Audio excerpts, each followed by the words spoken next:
I met a gypsy. Not as focused as when you go out on track. If you crash with a pit bike, of course, you can still break your wrist, whatever. But it's not as bad as when you go out on track, I think. Yeah, and I think too, there's something to be said for how you have to ride a pit bike. Like so much momentum. Yeah. You're really not using the brakes that much. You don't have a clutch. A lot of full throttle, no clutch. Like you kind of train some good behavior. That's the good thing. When I started riding Supercross, I was, of course, it was hard for me to go through the whoops. And it changed so much when I started dragging my clutch out of the turn. Because I never use my clutch at home. We have a GP weekend. They put a new clutch in for the start, of course, because, yeah, you want the best power release out of your bike. So they put a new, not a brand new clutch in, but they put a fresh clutch in, let's say.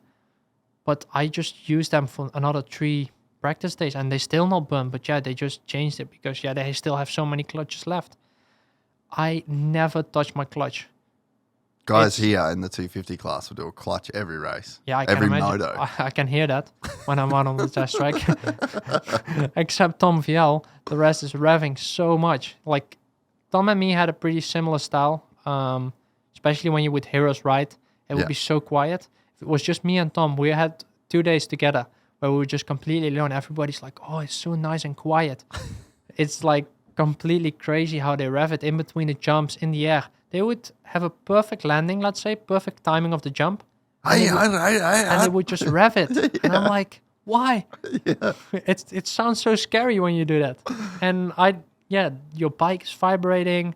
It doesn't make sense in my opinion. Like, you only get more tired, I feel like. If you revving, I feel like you have to panic. You're kind of panicking because if I'm revving my bike, it's only because I'm going to go over the bars or something.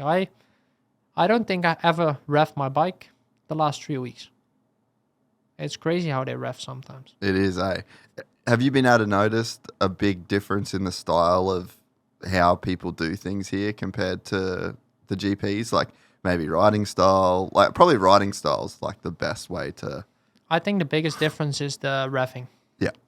Even just at like Parlo riding outdoors, local track with amateurs kind of thing. Yeah. Yeah. Yeah, you just hear them revving. Like they have a normal jump where they would jump straight or like put a little scrub. It's not even they throwing a big whip or like when you throw an oppo. Even when I throw an oppo, you sometimes hear them like completely revving the bike. I just turn it and get it back myself. Of course, you have to get the wheel spinning to get it back a little bit. But if like the videos I had in Pala, I just turn it and I can show you like it's not even revving. It's just like whoa. Oh, I'm just nothing. And then you hear this guy behind me just jumping straight. I'm like, man, relax, chill. It's crazy how they rev. Why do you reckon it is? I don't know. I don't know. It sounds fast. Yeah, it sounds really fast. Yeah. When you see some guys, even like when you watch videos, not only at the test track, just if you watch videos on Instagram or something, and you hear someone just on the gas the whole time, like revving in the air, you're like, wow, he's fast.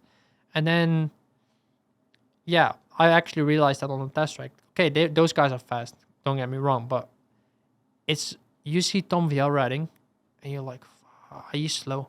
Yeah. He's really slow today. And then look at the stopwatch. Then you start comparing the lap times, and you're like, okay, he's a second faster. Yeah, he's not doing anything crazy. He's just putting his laps down. He's not revving, but he's faster. That's the biggest difference, and he got that back from Europe, I think. Maybe it's also his style. Yeah. But there's not many guys in Europe which revving because we never rev. Yeah, man. I remember there was one day. I've told the story a few times on here, but I used to do a bunch of filming for KTM. Yeah. And I was at the test track, and there were times where Dunge would only want to be on the track by himself. So everyone would do their motos around Dunge. So then it was cool though, because you just got to see him. Mm-hmm.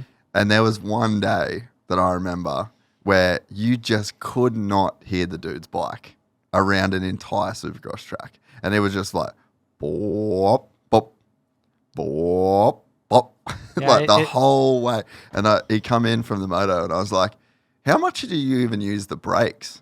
And he's like ripping, dude. This is when Dunge was Dunge, right? Yeah.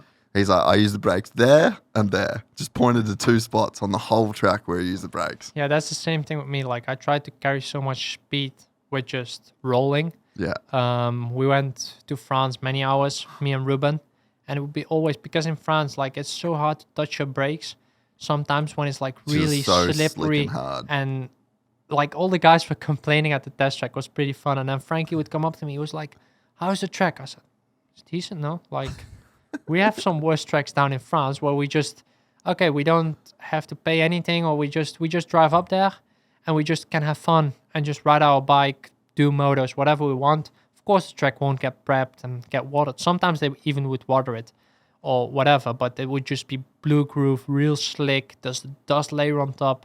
It's so sketchy.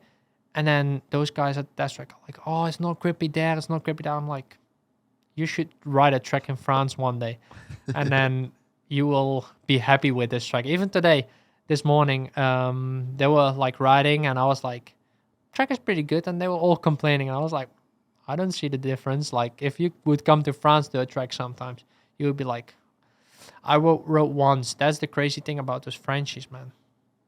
Sometimes you just get blown away by Frenchies. That's why I'm coming up to the French GP, and I'm always scared for locals just coming up to this GP. Just getting like time practice or something. Get smoked by a Frenchie. I don't even look up weird anymore when that happens. If you enjoyed this content, please like and subscribe. And to listen to the full 3-hour podcast, search Gypsy Tales in your favorite podcast platform or click the link in the description below. Gypsy Gang.